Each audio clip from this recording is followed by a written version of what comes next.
السلام علیکم ورحمۃ اللہ وبرکاتہ۔ بسم اللہ الرحمن الرحیم، الصلاۃ والسلام علی رسولہ الکریم۔ جی الحمدللہ، سیرت النبی صلی اللہ علیہ وسلم کا آلموسٹ یہ آخری حصہ ہے، یوں سمجھ لیں چوتھا حصہ ہے اس کا، جو ہم شروع کر چکے ہیں غزوہ احزاب کے بعد سے لے کر آخر تک انشاءاللہ۔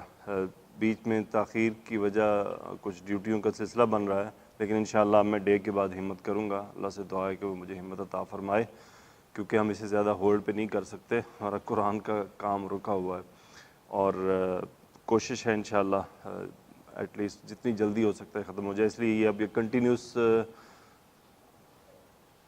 9 تاریخ تک انشاءاللہ یہ کنٹینیوس اسی طرح عشاء کے بعد چلے گا۔ تو اللہ سے دعا ہے کہ یا اللہ ہمیں آسانی عطا فرما، اس کو مکمل کرنے کی توفیق عطا فرما۔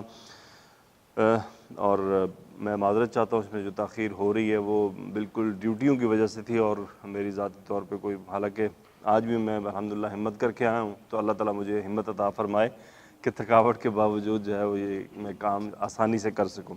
بہرحال غزوہ احزاب ہم نے مکمل کر لیا تھا۔ غزوہ احزاب کے بعد پھر غزوہ بنو قریظہ ہوا۔ اب بنو قریظہ کے بعد جو ہے چند اہم واقعات پیش آئے۔ اب ہم صلح حدیبیہ اور اس کے جنگ خندق، غزوہ خندق کے بین میں جو واقعات ہوئے ہیں ان کو دیکھیں گے، بڑے امپورٹنٹ ہے۔ اس میں ایک انتہائی اہم غزوہ بھی ہے، عائشہ رضی اللہ تعالیٰ عنہ والا معاملہ بھی اسی درمیان میں ہے، اور چند مزید اہم واقعات بھی اسی دوران ہیں۔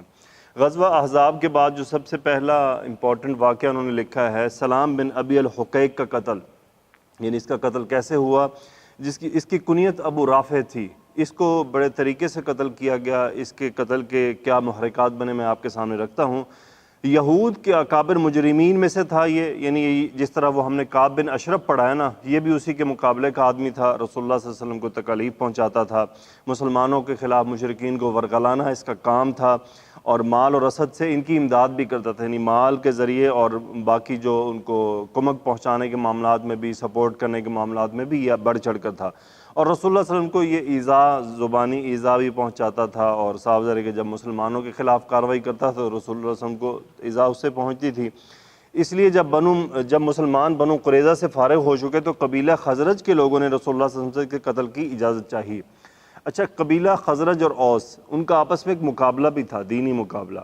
اس سے پہلے کعب بن اشرف کو قتل کرنے والے تھے اوس، اب انہوں نے ایک کام کر لیا۔ اب خزرج کے لوگوں میں بھی یہ خواہش باقی تھی کہ ہم سے بھی کوئی ایسا بڑا کام ہو جائے، تو اس کے قتل کرنے کی درخواست انہوں نے رسول اللہ صلی اللہ علیہ وسلم سے کی کہ ہمیں اجازت دی جائے کہ اس کا کام ہم تمام کریں۔ تو رسول اللہ صلی اللہ علیہ وسلم نے انہیں اجازت دے دی، اور وہ جو پانچ جو ساتھی اس میں شامل تھے، اور وہ پانچوں کے پانچوں صحابہ جو تھے وہ خزرج کے قبیلہ سے تھے۔ اچھا، یہ جو جماعت تھی یہ سیدھا خیبر چلی گئی، کیونکہ ابو رافع کا جو قلعہ تھا وہ وہیں خیبر میں موجود تھا۔ جب قریب پہنچے تو سورج غروب ہو چکا تھا، اور لوگ اپنے ڈھور ڈنگر لے کر واپس ہو چکے تھے۔ عبداللہ بن عتیق رضی اللہ تعالیٰ عنہ نے کہا کہ تم لوگ یہیں ٹھہرو، میں جاتا ہوں اور دروازے کے پہرے دار کے ساتھ کوئی لطیف سا ہیلا کرتا ہوں، ممکن ہے اندر داخل ہو جاؤں۔ یعنی وہ کوئی بہانہ کرنا چاہ رہے تھے کہ قلعے میں آسانی سے ہمیں رسائی مل جائے۔ اس کے بعد وہ تشریف لے گئے اور دروازے کے قریب جا کر سر پر کپڑا ڈال کر یوں بیٹھ کے گویا کہ قضائے حاجت کے لیے بیٹھے ہوئے ہیں۔ پہرے دار نے زور سے پکار کر کہا، اوے اللہ کے بندے، اگر اندر آنا ہے تو اندر آ جا، ورنہ میں دروازہ بند کرنے جا رہا ہوں۔ عبداللہ بن عتیق کہتے ہیں کہ میں اندر گھس گیا اور چھپ گیا۔ جب سب لوگ اندر آ گئے تو پہرے دار نے دروازہ بند کر کے ایک کھونٹی پر چابیاں لٹکا دیں۔ دیر بعد جب ہر طرف سکون ہو گیا تو میں نے اٹھ کر چابیاں لیں اور دروازہ کھول دیا۔ ابو رافع بالا خانے میں رہتا تھا اور وہاں مجلس ہوا کرتی تھی۔ جب اہل مجلس چلے گئے تو میں اس کے بالا خانے کی طرف گیا۔ میں جو کوئی دروازہ کھولتا تھا اسے اندر کی جانب سے بند کر لیتا تھا، یعنی وہ جو بھی دروازہ کھولتے تھے اسے اندر سے وہ بند کر لیتے تھے، یعنی کوئی راستہ اندر آنے کا نہیں چھوڑتے تھے۔ میں نے سوچا کہ اگر لوگوں کو میرا پتہ لگ گیا تو بھی میں اپنے پاس ان کے پہنچنے سے پہلے ابو رافع کو قتل کر دوں گا۔ تو وہ ایک بیچ میں رکاوٹ ڈال رہے تھے، یعنی اگر میں قتل کروں، وہ شور مچائے، تو لوگوں کو پہنچتے پہنچتے بیچ میں رکاوٹوں سے گزرنا پڑے۔ اس طرح میں ان کے پاس پہنچ گیا تو لیکن وہ اپنے بال بچوں کے درمیان ایک تاریک کمرے میں موجود تھا، اور مجھے معلوم نہ تھا کہ اس کمرے میں وہ کس جگہ ہے۔ چونکہ کمرے میں اندھیرا تھا، وہ اپنے بچوں کے ساتھ تھا، تو پہچاننا مشکل تھا کہ ابو رافع کہاں بیٹھا ہوا ہے۔ اس لیے میں نے کہا ابو رافع، اس نے کہا یہ کون ہے؟ میں نے جھٹ آواز کی طرف لپک کر اس پر تلوار کی ایک ضرب لگائی۔ انہوں نے پکارا ابو رافع، چونکہ وہ پکارا اس نے جواب دیا تو انہوں نے وہ جواب سے کی سمت کو یعنی تعین کرتے ہوئے اس پر تلوار کی ضرب لگائی، لیکن وہ اس میں وہ بچ گیا کیونکہ یہ خود بھی ابھی گھبرائے ہوئے تھے مارنے سے پہلے، تو اس لیے صحیح تلوار لگ نہیں سکی۔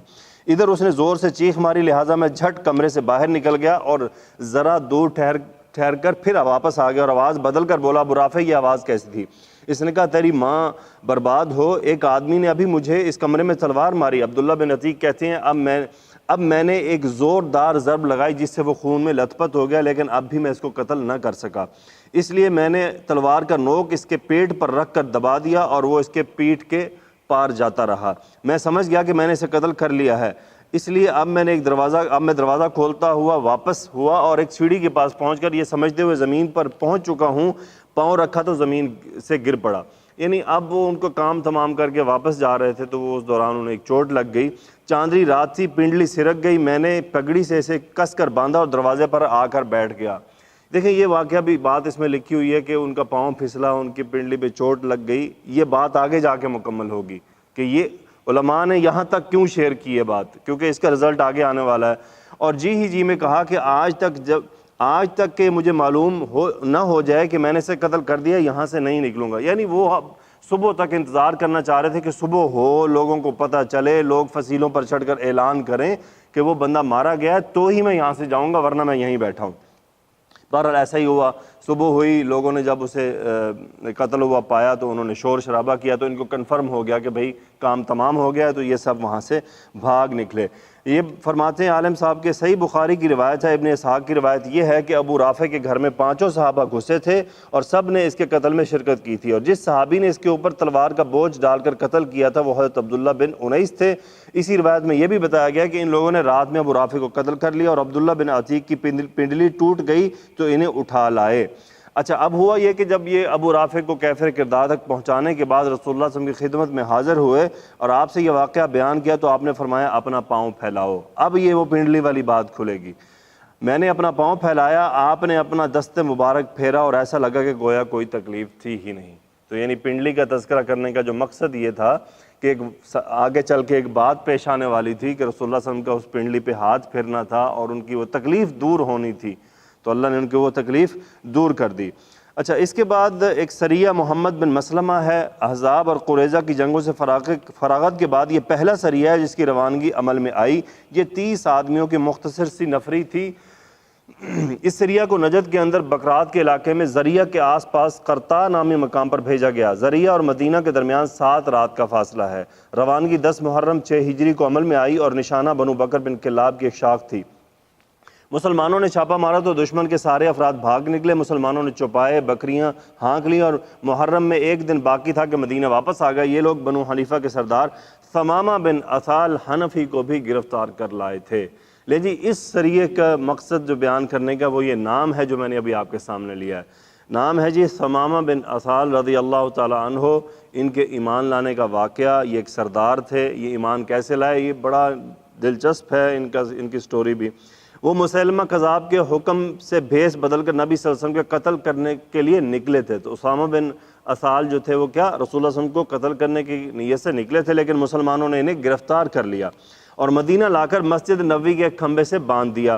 نبی کریم صلی اللہ علیہ وسلم تشریف لائے تو دریافت فرمایا ثمامہ تمہارے نزدیک کیا ہے؟ انہوں نے کہا اے محمد میرے نزدیک خیر ہے، اگر تم قتل کرو تو ایک خون والے کو قتل کرو گے، اور اگر احسان کرو گے تو ایک قدردان پر احسان کرو گے، اور اگر مال چاہتے ہو تو جو چاہو مانگ لو۔ اس کے بعد نبی کریم صلی اللہ علیہ وسلم نے انہیں اسی حال میں چھوڑ دیا۔ پھر آپ دوبارہ گزرے تو آپ نے وہی سوال کیا، یعنی ثمامہ تم اپنے آپ کو کس حال میں پاتے ہو؟ اس نے وہی جواب دیا۔ اس کے بعد تیسری بار آپ گزرے تو پھر وہی سوال جواب ہوا۔ اس کے بعد آپ نے صحابہ سے فرمایا ثمامہ کو آزاد کر دو۔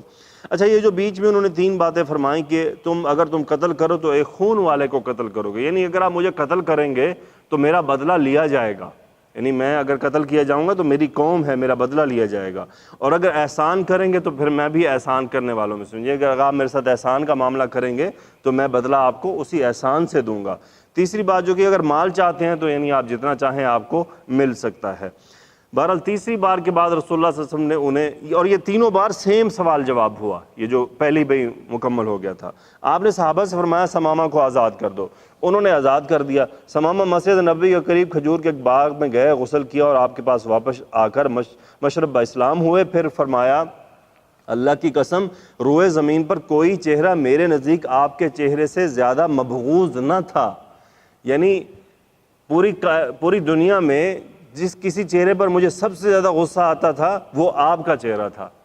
آگے کیا کہہ رہے ہیں، لیکن اب آپ کا چہرہ دوسرے تمام چہروں سے زیادہ محبوب ہو گیا ہے، یعنی اب جتنے چہرے اس دنیا میں موجود ہیں ان میں سب سے زیادہ محبوب مجھے آپ کا چہرہ ہے، اور اللہ کی قسم روئے زمین پر کوئی دین میرے نزدیک آپ کے دین سے زیادہ مبغوض نہ تھا، مگر اب آپ کا دین دوسرے تمام ادیان سے زیادہ مجھے محبوب ہو گیا ہے، اور آپ کے سواروں نے مجھے اس حالت میں گرفتار کیا تھا کہ میں عمرہ کا ارادہ کر رہا تھا۔ رسول اللہ صلی اللہ علیہ وسلم نے انہیں بشارت بخشی اور حکم دیا کہ عمرہ کر لیں۔ جب وہ دیار قریش میں پہنچے تو انہوں نے کہا ثمامہ تم بددین ہو گئے۔ ثمامہ نے کہا نہیں، بلکہ میں محمد صلی اللہ علیہ وسلم کے ہاتھ پر مسلمان ہو گیا ہوں، اور سنو اللہ کی قسم تمہارے پاس یمامہ سے گیہوں کا ایک دانہ نہیں آ سکتا۔ اچھا، یمامہ سے مکہ میں گیہوں آیا کرتا تھا، وہ یہ کیا کہتے ہیں اس کو، گندم آیا کرتی تھی۔ تو انہوں نے کیا کیا کہ ان کو اعلان کر دیا بھی آج کے بعد تمہارے علاقے میں میرے جگہ سے گندم نہیں آئے گی حتیٰ کہ رسول اللہ صلی اللہ علیہ وسلم اجازت دیں۔ ہوا یہی، انہوں نے ان کی گندم بند کر دی۔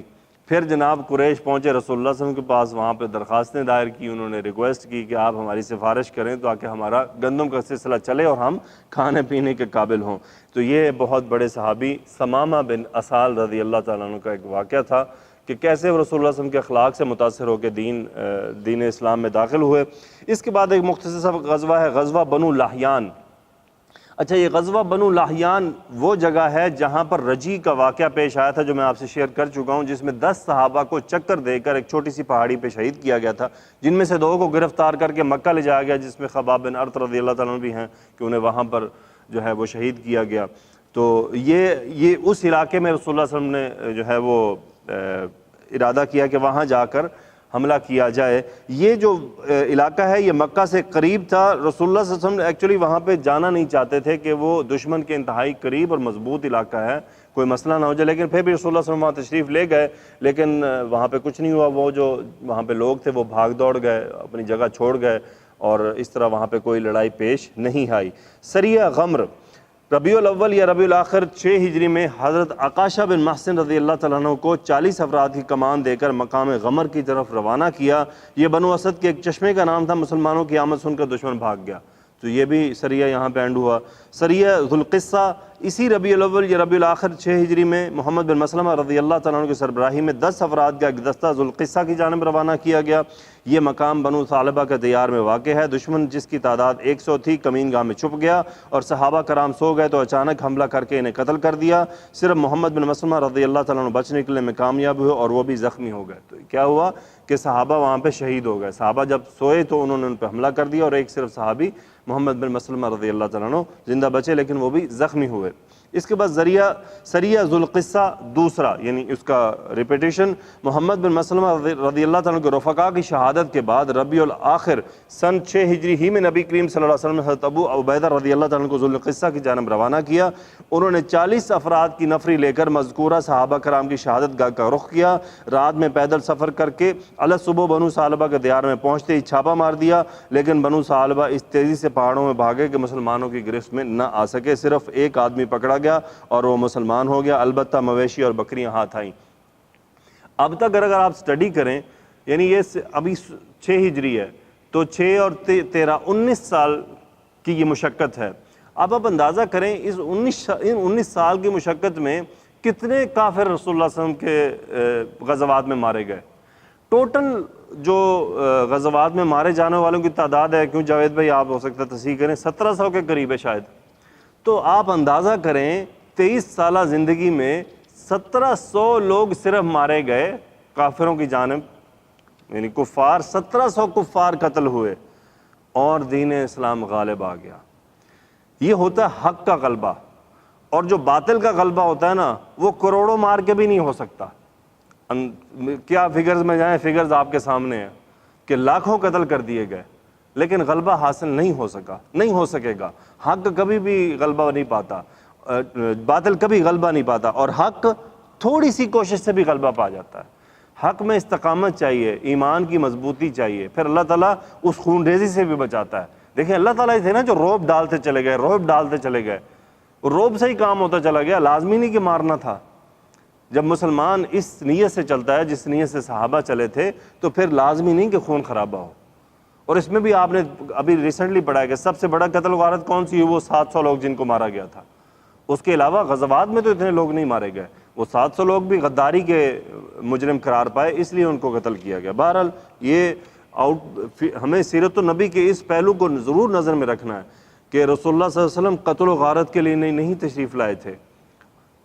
یہ جو قتل و غارت ہوتی ہے نا، یہ بادشاہوں کا، غاصبوں کا یہ طریقہ کار ہے، انبیاء کا طریقہ کار یہ نہیں ہے۔ قتل و غارت وہ دفاعی طور پہ لڑتے ہیں اللہ کے دین کو نافذ کرنے کے لیے، تو پھر اللہ تعالیٰ بھی خون سے بچاتا ہے، خون ریزی سے۔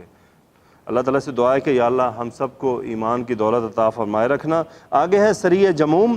یہ سریہ حضرت زید بن حارثہ رضی اللہ تعالیٰ عنہ کی زیر قیادت ربیع الاخر 6 ہجری میں جموم کی جانب روانہ کیا گیا۔ جموم مرہ زہران یعنی موجودہ جو وادی ہے اس کا نام ہے فاطمہ میں، بنو سلیم کے ایک چشمے کا نام تھا۔ حضرت زید وہاں پہنچے تو قبیلہ مزینہ کی ایک عورت جس کا نام حلیمہ تھا گرفت میں آ گئی۔ اس نے بنو سلیم کے مقام کا پتہ بتایا جہاں سے بہت سے مویشی، بکریاں اور قیدی ہاتھ آئے۔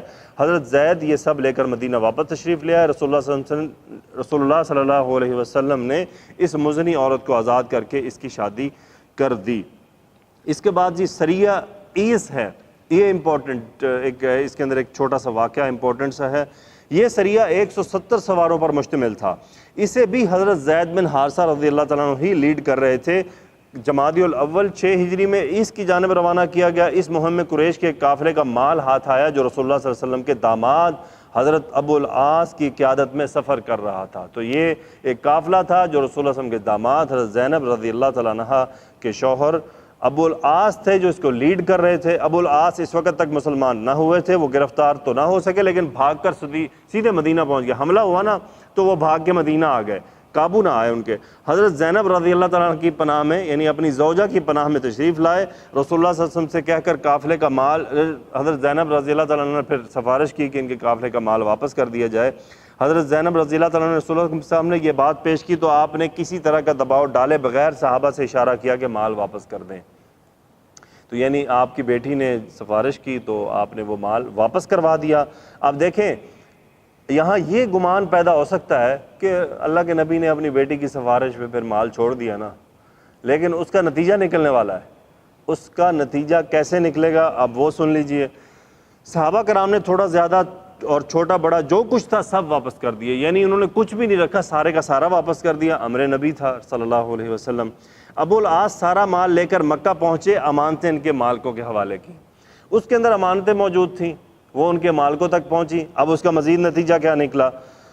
پھر مسلمان ہو کر مدینہ تشریف لائے، لیں جی مدینہ تشریف لے آئے۔ اخلاق اور رسول اللہ صلی اللہ علیہ وسلم کی طرف سے جو معاملات ہوئے اس کے نتیجے میں وہ ایمان لے آئے، مدینہ تشریف لائے۔ رسول اللہ صلی اللہ علیہ وسلم نے پہلے ہی نکاح کی بنیاد پر حضرت زینب کو ان کے حوالہ کر دیا، جیسا کہ صحیح احادیث سے ثابت ہے۔ تو دیکھیں کس طرح معاملات چل رہے ہیں۔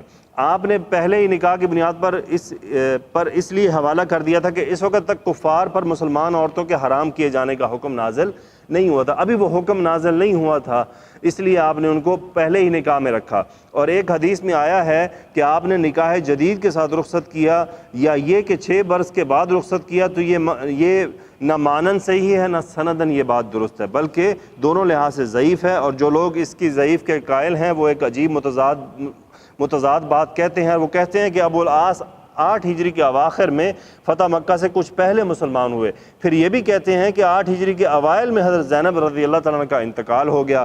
حالانکہ اگر یہ دونوں باتیں صحیح مان لی جائیں تو بالکل واضح ہے۔ سوال یہ ہے کہ ایسی صورت میں ابو العاص کے اسلام لانے اور ہجرت کر کے مدینہ پہنچنے کے وقت حضرت زینب زندہ ہی کہاں تھی کہ انہیں ان کے پاس نکاح جدید یا نکاح قدیم کی بنیاد پر ابو العاص کے حوالے کیا جاتا؟ تو یہ تو وہ تعارض تھا جو انہوں نے روایات کے بیان کر کے معاملہ کلیئر کیا کہ وہ حضرت زینب رضی اللہ تعالیٰ عنہ سے ان کو واپسی ان کے نکاح میں دے دیا گیا۔ اس کے علاوہ رسول اللہ صلی اللہ علیہ وسلم سے یہ تصور بھی نہیں کیا جا سکتا کہ آپ حدیبیہ کے صلح فرما لینے کے باوجود قریش کے قافلے پر چھاپا ماریں گے۔ یعنی دیکھیں چھاپا مارنے کا عمل ہوا ہے، اور چھاپا مارنے کا عمل صلح حدیبیہ کے بعد تو ہو نہیں سکتا، کیونکہ رسول اللہ صلی اللہ علیہ وسلم تو اپنے معاہدے کے پکے تھے، تو وہ بات بھی جو ہے وہ درست ثابت نہیں ہوتی۔ اس کے بعد سریہ مطرف یا ترک، یہ سریہ بھی حضرت زید بن حارثہ رضی اللہ عنہ کی قیادت میں جمادی الاخرہ میں طرف یا ترق نامی مقام کی طرف روانہ کیا گیا۔ یہ مقام بنو سالبہ کے علاقے میں تھا۔ حضرت زید کے ساتھ صرف 15 آدمی تھے، لیکن بدوؤں نے خبر پاتے ہی راہ فرار اختیار کر لی۔ انہیں خطرہ تھا کہ رسول اللہ صلی اللہ علیہ وسلم تشریف لا رہے ہیں۔ حضرت زید کو 4 اونٹ ہاتھ لگے اور 4 روز بعد وہ واپس تشریف لے آئے۔ سریہ وادی القریٰ، یہ سریہ 12 آدمیوں پر مشتمل تھا، اس کے کمانڈر بھی حضرت زید ہی تھے، اور وہ رجب 6 ہجری میں وادی القریٰ کی جانب روانہ ہوئے۔ مقصد دشمن کے نقل و حرکت کا پتہ لگانا تھا، مگر وادی القریٰ کے باشندوں نے ان پر حملہ کر کے 9 صحابہ کو شہید کر دیا، اور صرف 3 بچ سکے، جن میں ایک خود حضرت زید رضی اللہ تعالیٰ عنہ بھی تھے۔ تو اب تک آپ کو یہ بھی اندازہ ہوا ہوگا کہ رسول اللہ صلی اللہ علیہ وسلم نے حضرت زید بن حارثہ رضی اللہ تعالیٰ عنہ کو بھی کتنی بار ایک لیڈنگ رول جو ہے وہ ادا کرنے کی توفیق دی، اور آپ کے ساتھ صحابہ بڑے بڑے صحابہ بھی ہوا کرتے تھے۔ ان میں ایک چھوٹا سا مختصر سا سریہ ہے، اس کے بعد ہم کل انشاءاللہ غزوہ بنی المصطلق دیکھیں گے۔ یہ غزوہ مریسی ہے، اس میں منافقوں کے بارے میں بہت اہم معاملات ہوئے ہیں۔ سورہ منافقون اگر آپ کر سکیں تو آپ کوشش کیجئے گا کل سورۃ المنافقون کی تفسیر یا اس کا ترجمہ ایٹ لیسٹ دیکھ کر آپ اگر آئیں گے تو کل آپ کو یہ غزوہ سننے میں مزہ بھی آئے گا کہ اس کے دوران منافقوں نے کیا کیا سٹوریز کی تھی، کیونکہ وہ سورۃ المنافقون پوری اس کے بارے میں ہے اور اس سے تعلق رکھتی ہے۔ سریہ خبط، یہ جو آخری سریہ آج ہم تذکرہ کرنے جا رہے ہیں، اس سریہ کا زمانہ رجب 7 ہجری بتایا جاتا ہے۔ اب دیکھیں معاملات کلوز ہوتے جا رہے ہیں نا، 7 ہجری تو پہنچ گئے، تو اس کا مطلب 3 سال کی بات رہ گئی ہے باقی، کہ ہم نے اب 3-4 سالوں کے بارے میں سٹڈی کرنے آگے۔ مگر سیاق بتاتا ہے کہ یہ حدیبیہ سے پہلے کا واقعہ ہے۔ حضرت جابر کا بیان ہے کہ نبی کریم صلی اللہ علیہ وسلم نے 300 سواروں کی جمعیت روانہ فرمائی، اور ہمارے امیر ابو عبیدہ بن جراح رضی اللہ تعالیٰ عنہ تھے۔ قریش کے قافلے کا پتہ لگانا تھا۔ ہم اس مہم کے دوران سخت بھوک سے دوچار ہوئے، یہاں تک کہ پتے جھاڑ جھاڑ کر کھانا پڑے، اسی لیے اس کا نام جیش خبط پڑ گیا۔ خبط کا مراد ہوتا ہے جھاڑے جانے والے پتوں کو کہتے ہیں خبط، جھاڑے جانے والے پتوں کو خبط کہتے ہیں، چونکہ صحابہ وہ کھاتے تھے تو اس لیے اس کا نام سریہ خبط پڑ گیا۔ آخر ایک آدمی نے 3 اونٹ ذبح کیے، پھر 3 اونٹ ذبح کیے اور 3 اونٹ ذبح کیے، لیکن اس کے بعد ابو عبیدہ نے انہیں منع فرما دیا کہ آپ مزید اونٹ ذبح نہ کیے جائیں۔ پھر اسی کے بعد سمندر نے عنبر نامی ایک مچھلی پھینک دی۔ اب آپ مچھلی کا بھی اندازہ لگائیے گا کہ اللہ تعالیٰ نے مچھلی کا بندوبست کر دیا، جس سے ہم آدھے مہینے تک کھاتے رہے، یعنی آدھے مہینے تک 15 دن تک صحابہ اس مچھلی سے کھاتے رہے، اور اس کا تیل بھی لگاتے رہے، یہاں تک کہ ہمارے جسم ہماری طرف پلٹ آیا اور ہم تندرست ہو گئے۔ وہ جو کمزوری ان کو اس دوران آئی تھی، اللہ نے اس مچھلی کے کھانے سے ان کو وہ صحت عطا فرما دی۔ ابو عبیدہ رضی اللہ تعالیٰ عنہ نے اس کی پسلی کا ایک کانٹا لیا، اور لشکر کے اندر سب سے لمبے آدمی اور سب سے لمبے اونٹ کو دیکھ کر آدمی کو اس پر سوار کیا، اور وہ سوار ہو کر کانٹے کے نیچے سے گزر گیا، کانٹے کے نیچے سے گزر گیا۔ ہم نے اس کا گوشت کے کچھ ٹکڑے توشہ کے طور پر رکھ لی، اور جب مدینہ پہنچے تو رسول اللہ صلی اللہ علیہ وسلم کی خدمت میں حاضر ہو کر اس کا تذکرہ کیا۔ آپ نے فرمایا یہ ایک رزق ہے جو اللہ نے تمہارے لیے برآمد کیا تھا، اس کا گوشت تمہارے پاس ہے تو ہمیں بھی کھلاؤ، اس کا گوشت اگر تمہارے پاس ہے تو ہمیں بھی اس کا ٹیسٹ کرواؤ۔ پھر ہم نے رسول اللہ صلی اللہ علیہ وسلم کی خدمت میں کچھ گوشت بھی بھیج دیا۔ واقعہ کی تفصیل ختم ہوئی۔ اوپر جو کہا گیا کہ واقعہ کا سیاق بتاتا ہے کہ یہ حدیبیہ سے پہلے کا ہے، اس کی وجہ یہ ہے کہ صلح حدیبیہ کے بعد مسلمان قریش کے کسی قافلے سے تعرض نہیں کرتے تھے۔ تو تاریخ کے حوالے سے وہ کہہ رہے ہیں کہ جو تاریخ اس واقعے کی پیش کی جا رہی ہے وہ حدیبیہ کے بعد کی ہے، اور حدیبیہ کے بعد میں مسلمانوں نے کوئی کارروائی نہیں کی تھی، تو اس لیے یہ اس سے پہلے کا واقعہ لگتا ہے۔ انشاءاللہ کل ہم غزوہ بنی المصطلق کریں گے۔ یہ غزوہ امپورٹنٹ اس لیے کہ اسی غزوے میں منافقین کے بارے میں چند باتیں سامنے آئیں۔ رسول اللہ صلی اللہ علیہ وسلم کے اوپر ایک وحی نازل ہوئی سورہ منافقون کی صورت میں، اور اسی کے ساتھ ملتا جلتا جو ہے پھر واقعہ افک پیش آیا۔ اسی کے فوراً بعد واقعہ افک آپ اچھی طرح جانتے ہیں، سیدہ عائشہ رضی اللہ تعالیٰ عنہ پر بہتان لگایا گیا، اور اس کے بعد پھر انشاءاللہ ہم مختصر جو ہے وہ دیکھ کر انشاءاللہ پرسوں ہم صلح حدیبیہ پر پہنچ جائیں گے۔ تو انشاءاللہ ہم آہستہ آہستہ قریب ہو رہے ہیں۔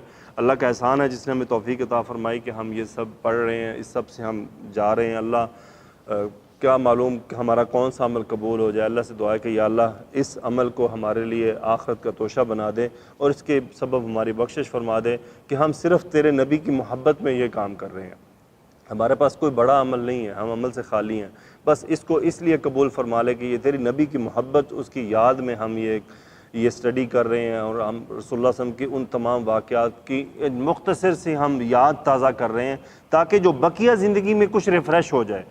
اب تک جو ہم نے پڑھا وہ ڈیلیٹ ہو چکا تھا، اب دوبارہ یہ ریفریش ہو جائے. اللہ سے دعا ہے کہ یا اللہ ہماری مغفرت فرما دے، ہمارے گھر والوں کی مغفرت فرما دے. سبحانک اللہم و بحمدک نشہد ان لا الہ الا انت نستغفرک و نتوب الیک. اللہم صلی علی سیدنا و مولانا محمد و علی آلہ و صحبہ و بارک وسلم. آمین یا رب العالمین.